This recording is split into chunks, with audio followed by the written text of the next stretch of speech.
Na asante mpenzi msikilizaji, ni kukaribisha kuweza kuambatana nasi katika taarifa yetu hii lugha tukufu la Kiswahili itakayosomwa nami Lebon Esau Hermani. Mwili wa baba mmoja mwenye umri wa miaka 14 umekutwa bila uhai ndani ya uwanja wa parokia ya Mtakatifu Yohana Mbatizaji ya huko Fizi asubuhi ya tarehe 14 siku ya 2 Oktoba mwaka tunao. Tutakuwa pia na huko Nyange mpenzi msikilizaji, ambako shirika la rahia kijijini Nyange ndani ya sekta ya Nganja tarafani Fizi limetaja kufurahishwa na kuwepo kwa kazi za maji safi eneo hilo, lakini pia kwa wakahaji kushiriki kwenye kazi hizo za kujitolea. Tutakuwa huko Uvira lakini pia Butembo, ambako ni vizuri wa mama wazazi kuwa upendo wa dhati kwa watoto wao, lakini pia kutokuwa tupilia wakati wa shida.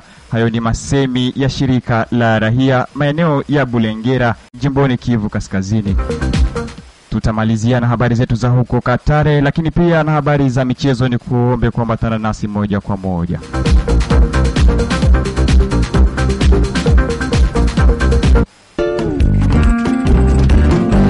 Asante kabisa mpenzi msikilizaji, tuanzie huko Fizi na habari semazo kuwa mwili wa baba mmoja mwenye umri wa miaka 14 umekutwa bila uhai ndani ya uwanja wa parokia ya Mtakatifu Yohana Mbatizaji ya Fizi asubuhi ya tarehe 14 siku ya 2 Oktoba mwaka tunao. Chanzo cha kifo hicho bado kujulikana mpaka sasa, ila shingo ya baba huyo imekutwa imebana kwenye vyuma vinavyoziba dirisha eneo hilo. Kwa mujibu wa duru zetu tunazo ni kwamba baba huyo ni mwalimu wa shule la msingi Loondo na mshirika wa kanisa la Katolika eneo hiyo. Huko Nyange ambako shirika la rahia kijijini Nyange ndani ya sekta ya Nganja tarafani Fizi limetaja kufurahishwa na kazi za maji masafi eneo hilo, lakini pia wakahaji kushiriki kwenye kazi hizo za kujitolea, kazi ambazo zimeanzishwa rasmi siku ya 3 ya tarehe 15 Oktoba mwaka tunao, zikiungwa mkono naye mwananchi Jeremy Maongo aliyejitoa kwa kusaidia wakahaji wa eneo hilo. Lakini pia kupitia hayo, kiongozi wa shirika la rahia kijijini Nyange amewaomba watu wengine wenye mioyo ya maendeleo kujitokeza. Tujielekeze huko Uvira, likiwa ni tarafa jirani tuwe mjini Uvira. Shirika la rahia Dynamique de la Société Civile pour le Développement Durable DSCDD kwa kifupi mjini Uvira lataja kutokufurahishwa na kuwepo kwa dola moja kwa pesa 3,000 za Makongo kwenye baadhi ya shule mojawapo za mji wa Uvira. Mapenzi Manyebwa, mratibu wa shirika hilo la rahia, huyu hapa anaeleza mshangao wake. Ndio tunaendelea kualerte kwa viongozi wa kiserikali kwa ajili ya ujanja unaoonekana katika mashule mbalimbali za kiserikali ama za kibinafsi kutokana na taux de change. Ukiangalia leo katika nchi yetu Kongo na katika province ya Sud Kivu kwa kipekee, kumeonekana kupunguka kwa taux de change enfant par rapport na dollar. Miezi fulani iliyopita tulikuwa nabadilisha dollar moja mu 3000 francs, mais kuma effort yenye gouvernement ilifanya hapa siku 4 na une semaine iliyopita, dollar imeshuka mpaka ikafanya ya kwamba kwa sasa hivi ukienda katika wa changeur na mu cité utagundua ya kwamba wako nabadilisha dollar inakuwa mu 2600 1400 francs, na kwa sasa hiyo to inabaki pale. Na ukienda kwenye mashule mingi, wa prefet mingi wa masomo na wa directeur wa maekole wanaoblige wazazi ya kwamba waendelee kulipa moto ya 3000 francs par dollar, na wakati wazazi wakileta dollar wale wa prefet na wadirekteur wa maekole wa moja wanakatala wazazi wasilipe dola. Ndio maana tunaendelea kualerte wakuu viongozi kiserikali waangalie namna gani wataingilia kati hilo jambo, na waangalie gisi gani ya kuinterpele conscience ya waprefe, na wazibiwe wale wahotere wote ambao wanaendelea kutesa wazazi katika hii situation ya insécurité. Uoblige tena mzazi ya kulipe $1 mu 3000 francs, tandis que fasi yote to iko mu 2600, mu 1500 na 2400.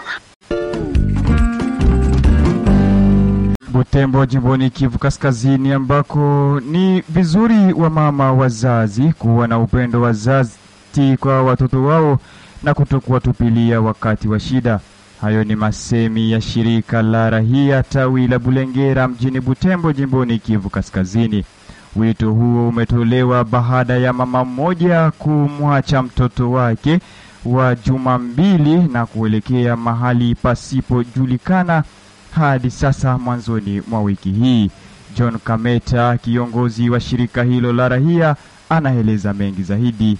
Kunako selile Buhera quartier Kamisi Ndonzo kuweza kuonekana mama moja ambaye mpaka hapo hayajulikana aliweza kuacha mtoto wake wa 2 semaines mu mikono ya museka mtoto wa miaka 7, na wakati aliweza kuacha huyo mtoto akaenda mpaka hakurudi, na jamaa ya huyu mtoto mwenye alibakia na bebe sema naenda mamaki sana, nasema naenda uza chakula.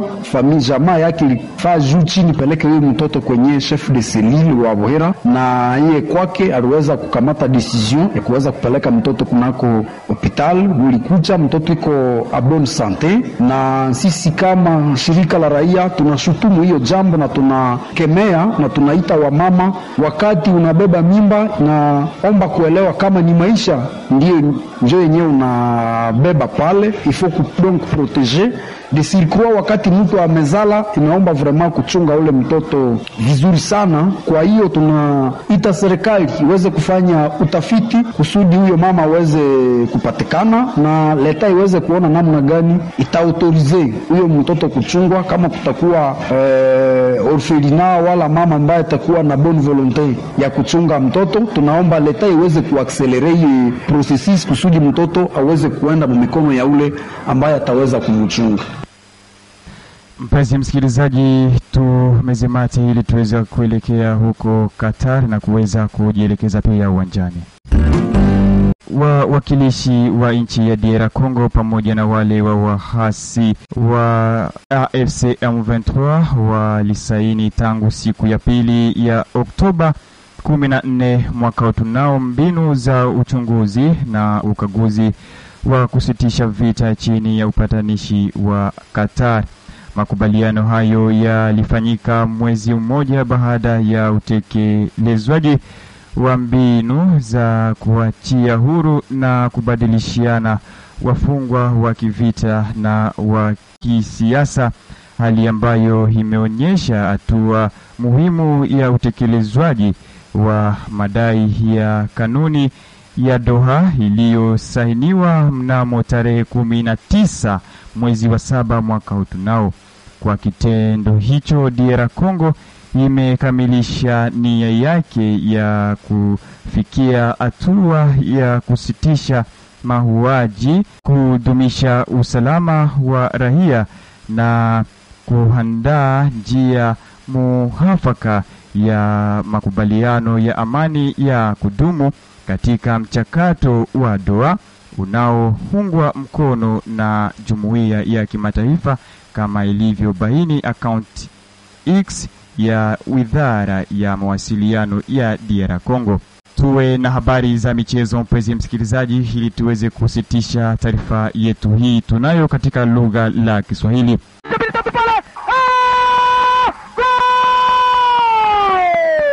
Katika ukurasa wa michezo, mpenzi msikilizaji, ni kwamba timu ya taifa ya DR Congo baada ya kujipatia ushindi dhidi ya timu ya taifa ya Sudan katika mechi ya kutamatisha hatua ya makundi ambayo imejichukulia nafasi ya 2 na pointi 21, hiyo ya taifa ya DR Congo inalazimika kucheza mechi za mchujo ili kushiriki kombe la dunia mwaka 2026. Kwa hali hiyo yake kocha Sebastien Desabre itachuana na timu ya taifa ya Cameroon, mechi ambazo zitachezwa kati ya tarehe 13 na tarehe 16 Oktoba nchini Morocco ili kujikatia tiketi ya kufuzu kombe la dunia mwaka 2026. Ni hapo ndipo nimefika mwisho kabisa wa taarifa yetu hii, mpenzi msikilizaji, iliyosomwa na Lebon Esau Hermani, na kuaga nikisema kwa heri.